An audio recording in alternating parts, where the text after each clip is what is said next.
escolher o Arrascaeta, por todo o momento que ele vem vivendo, porque eu não lembro de um Arrascaeta jogando tão bem várias partidas consecutivas, inclusive quando o Flamengo jogou muito mal contra o Central Córdoba, ele fez uma boa partida, só que a partida foi muito ruim e a gente acabou nem mencionando sobre isso, e de lá pra cá ele vem colecionando boas exibições essas que dão a ele 4 assistências e 2 gols, inclusive o gol de ontem, já te respondendo, pra mim foi o gol mais bonito. É algo muito maravilhoso assistir aquele gol do Arrascaeta. É algo simples, só que o simples dele faz ficar fantástico, porque parece fácil, mas não é fácil o gol que ele fez ontem. Mas é muito, assim, ô Fernandinho, eu tenho muitos assuntos para falar sobre esse jogo, porque eu considero uma partida extremamente perfeita do Flamengo, do primeiro minuto ao último minuto.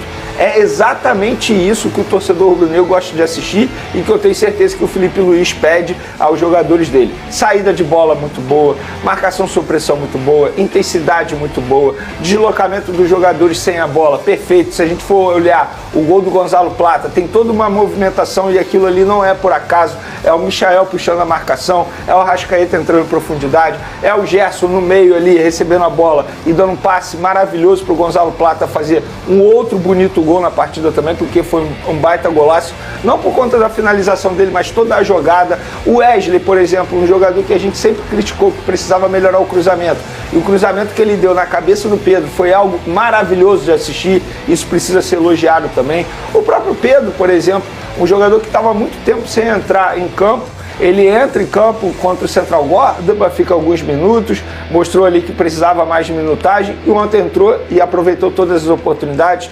O Alexandre, que eu acabei de ver aqui, embora tenha sido substituído, mas o tempo que ele ficou em campo fez uma baita partida também. Então, Fernandinho, eu considero dentro de campo uma partida perfeita do Flamengo. É uma partida daquelas do Felipe Luiz botar num DVD e sempre que ele quiser dar exemplo para os seus jogadores, ele utilizar todas as jogadas, tudo que foi trabalhado nesse jogo. Inclusive, os 2 gols de bola aérea do Flamengo no primeiro tempo, do Pulgar e do Danilo, é algo ensaiado, é algo trabalhado. E eu tenho certeza que o Felipe Luiz estudou bastante o adversário, no caso do Juventude, porque o fraco do Juventude é justamente bola aérea. Sim. E muita gente hoje brincando comigo na rua, é muito fácil fazer 6 no Juventude. É fácil você falar isso se você não estiver assistindo aos jogos do Juventude, porque o Juventude ele vem fazendo boas partidas. Então, o Flamengo que fez parecer fácil, diante dessa partida que eu considero perfeita dentro de campo, do primeiro minuto ao último minuto. E esse é um ponto, e eu estava até, enquanto você falava, olhando a tabela, para lembrar se eu não ia falar uma besteira. A gente está na 4ª rodada do Campeonato Brasileiro e a gente ainda não tinha assistido a uma partida em que um time tem uma soberania de ponta a ponta com placar tão elástico, porque o controle a gente até já encontrou em algumas partidas, mas o placar elástico denuncia a diferença, o abismo técnico entre uma equipe e outra. Comentamos aqui já várias vezes que essa temporada, uma vitória tem que ser comemorada como um título, porque é uma temporada muito disputada. Mas pela primeira vez nesse Campeonato Brasileiro, a gente viu um time sobrar, não só no placar, como também tecnicamente em campo. E esse time foi o Flamengo agora contra o Juventude. A gente viu o 3-0 mais elástico, o 3-0 do Corinthians no Vasco, mas que também não foi assim, ai meu Deus, uma soberania. A gente viu o Inter no Cruzeiro também, que foi um bom domínio do Inter, 3-0, mas com falha de arbitragem.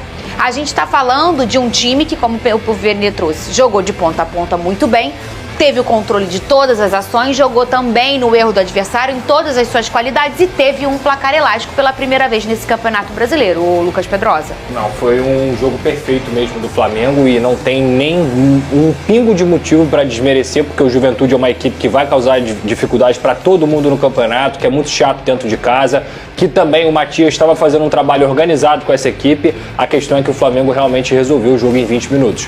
Foi 3-0 e foi 3-0 com uma soberania imensa, porque o Juventude não conseguia sair do seu campo de defesa. Quando recuperava a bola no seu campo de defesa, tinha que isolar essa bola e o Flamengo com as linhas altas, encaixotando o Juventude, recuperava facilmente, conseguia triangular, conseguia ter o controle de bola, as dinâmicas muito interessantes com a Arrascaeta, com o Gerson, até o Michael, que não estava fazendo grandes partidas anteriormente, também foi muito importante nessa recuperação do Flamengo aí, nessa partida. Então foi um jogo perfeito mesmo, assim, impressionante o nível do trabalho do Felipe Luiz, impressionante tudo que o Flamengo conseguia produzir, a facilidade que o Flamengo deixou na partida, porque a grande verdade é essa, com as dinâmicas com o Wesley também caindo sempre pelo lado direito. O Plata, pra mim, quando ele tá bem, ele é um jogador muito importante. Eu acho que o Plata, independentemente de qual for formar o ataque principal do Flamengo, o Plata tem que estar nesse ataque, porque é um cara que consegue não só jogar de costas, mas também de frente, tem muita força, infiltração, facão. Arrascaeta é um gênio, já falei isso aqui, com ele bem fisicamente, o Flamengo só ganha com isso, porque ele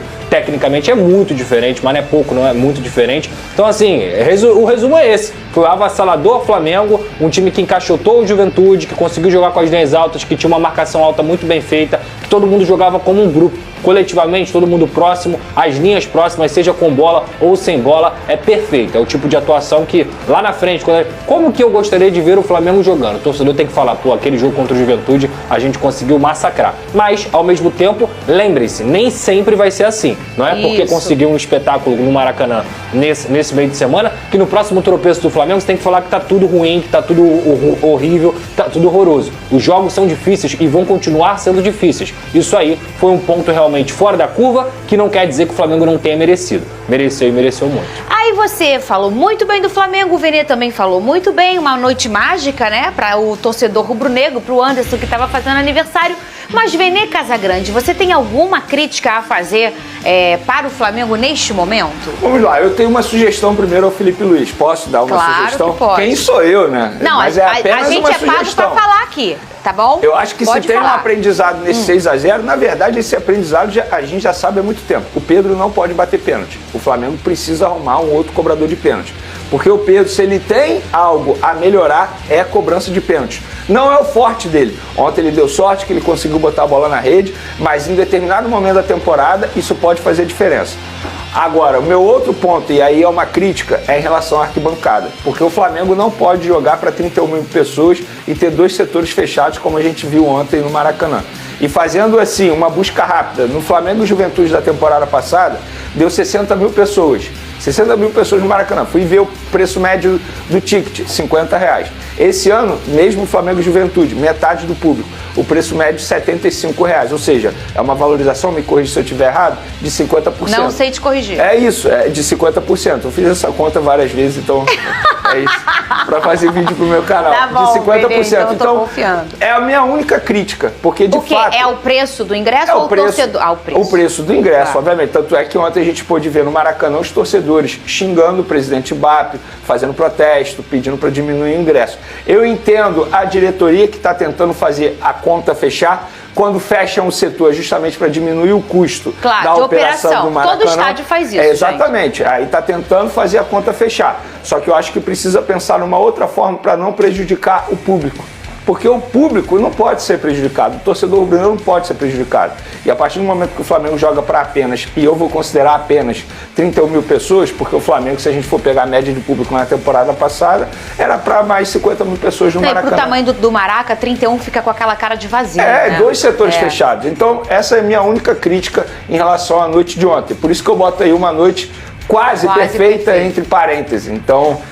mas dentro de campo não tem como. Eu já, não tem como achar uma crítica. Vocês estão percebendo que isso é um movimento muito forte no futebol brasileiro nessa temporada, deu uma piorada? Vocês estão desde os estaduais, mas a gente acha que é o estadual. Inclusive, a gente viu Flamengo e Grêmio, por exemplo, recentemente. A torcida do Grêmio não compareceu, mas ingressos caros. O jogo do Palmeiras não estava vazio?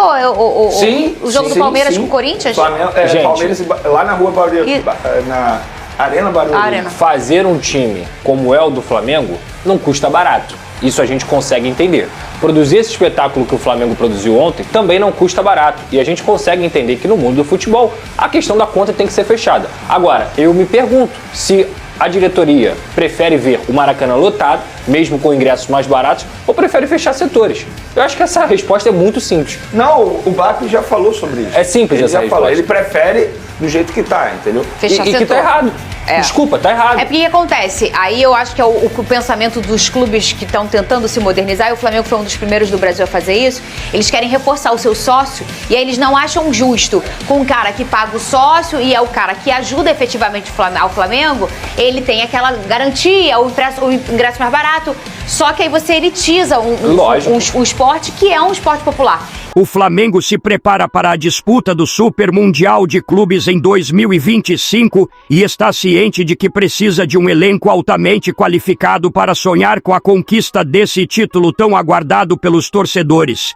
De acordo com o jornalista Antônio Carlos, o dirigente José Botu tem atuado intensamente nos bastidores e mantém um ótimo vínculo com os representantes de Kevin De Bruyne. O meio-campista belga, que recentemente expressou que não vai renovar com o Manchester City, ainda é considerado um dos maiores talentos do futebol mundial, mesmo com 33 anos de idade.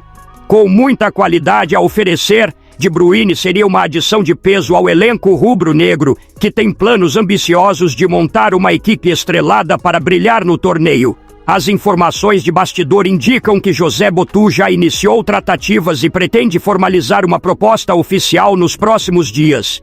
Felipe Luiz, novo comandante do time, é um admirador, confesso, do estilo de jogo do belga e aprovou a tentativa de contratação.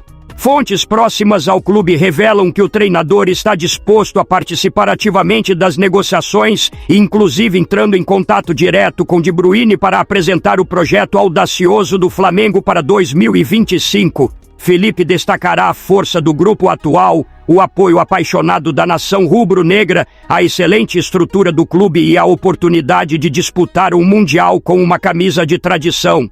Mesmo enfrentando a concorrência de grandes clubes europeus e do mundo árabe, o Flamengo acredita no seu projeto esportivo e na força de sua marca para atrair o craque para o futebol brasileiro.